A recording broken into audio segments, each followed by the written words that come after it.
Glycaemic index কীভাবে calculate করব? এই জন্য 10 জন সুস্থ ব্যক্তিকে আনা হলো এবং তাদেরকে ওভারনাইট ফাস্টিং করে রাখা হলো, মানে খালি পেটে 12 ঘন্টা। এরপর পরের দিন একটা টেস্ট ফুড খাওয়ানো হলো, মানে এমন একটা খাবার যাতে 50 গ্রাম গ্লুকোজ আছে। এটি খাইয়ে তাদের ব্লাড গ্লুকোজটা চেক করা হলো 5 minute, 10 minute, 15 minute, 30 minute, 60 minute, 90 minute ছাড়া ছাড়া চেক করা হলো। এবং এটার একটা গ্লুকোজ ভার্সেস টাইমের incremental area under curve calculation করা হলো।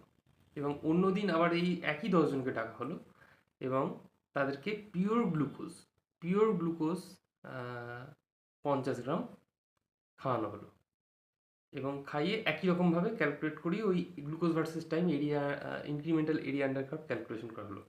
এবার এই যে দুটো, প্রথমে টেস্ট ফুডের যে ইনক্রিমেন্টাল এরিয়া আন্ডার কার্ভ আর যেটা পিওর গ্লুকোজের incremental area under curve glucose versus time, এটাকে ডিভাইড করা হলো। ডিভাইড করে 100 দিয়ে গুণ করলেই বেরিয়ে যাবে গ্লাইসেমিক ইন্ডেক্স। এবং এই গ্লাইসেমিক ইন্ডেক্সের মান ফিক্সড থাকে।